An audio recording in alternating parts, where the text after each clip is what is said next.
Hello everybody and welcome back to the Games That Never Were. Today we're going to be taking a look at Superman, the arcade game. Wow, there really was an arcade version of Superman. That's actually quite shocking, and I would have never known about it unless it was for the good old internet. So, let's get right into it. Superman the arcade game was released in 1988 by Taito, creators of Bubble Bobble and Rainbow Islands, among many other titles.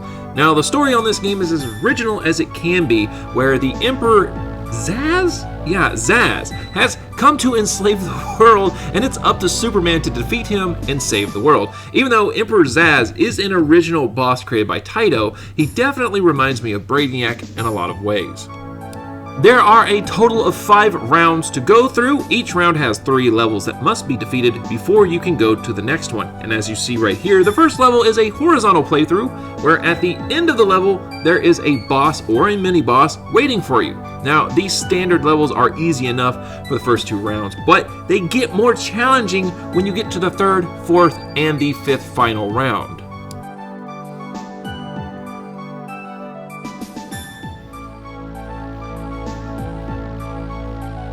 The second level is a vertical playthrough, as you see here, and the sole objective is to survive long enough to get to the end. And then that's where you face, well, another boss.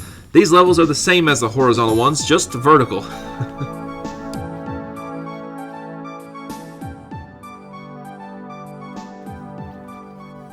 The third level is another horizontal playthrough where you must dodge missiles, rocks, and other debris that get in your way. Now, something that is very interesting about this level in particular is that you want to mix it up between punching and shooting your heat vision, because some debris will explode into smaller forms if you use your heat vision later on in different levels. After you get to the end of the level, you will face another boss. I don't know how many times you have to face a boss, but this time it's a bit different. Now, these bosses are really awesome, and I would have never thought that this would have been something to put in a Superman game, because it really works.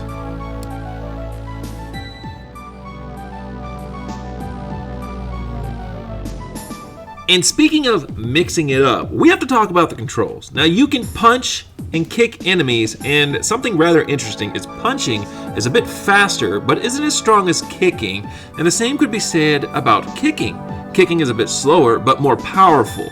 Now, you can hold down the punch button to store up energy for a power punch that can send enemies flying across the screen, which is especially useful for bosses, but not so much on normal levels.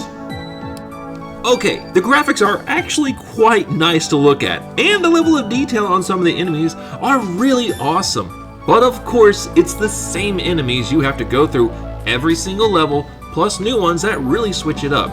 Now, later on, levels get just overwhelming with enemies, and Superman isn't quite as fast with his punches to keep up with it.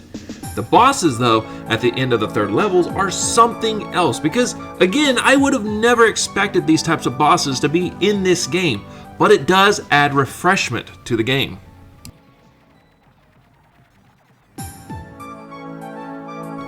Music-wise, there are only 2 songs in the entire game. The Superman theme song by John Williams and Can You Fly With Me. This is very interesting as the game has nothing to do with Superman the movie.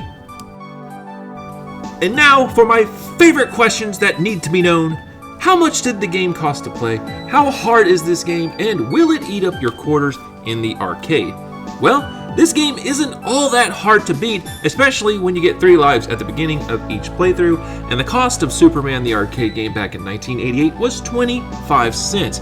Now for me, to beat this game, I died 33 times with 3 lives in play for each 25 cents, so I spent around $3 to beat this game.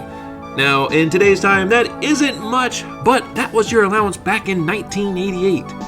Now, before we wrap this up, let's take a quick look at the arcade cabinet and some promotional stuff for Superman the arcade game. As you guys can see, this is the arcade cabinet itself. This here would be the promotional poster for Superman the arcade game, as well as the side for the arcade. Here is the marquee itself. This here is another promotional poster, as well as an advertisement for the game. This here would have been on the side of the arcade cabinet, giving you the story and how to play. Something very awesome. If it ever broke down, here's the service manual right here. And as you guys seen through the entire video, here is the bezel for Superman the arcade game. Have you ever played Superman the arcade game? Let me know in the comments below, and like always everyone, these are the games that time forgot. These are the games that you've never played. These are the games that never were. I'll see you guys on the next adventure.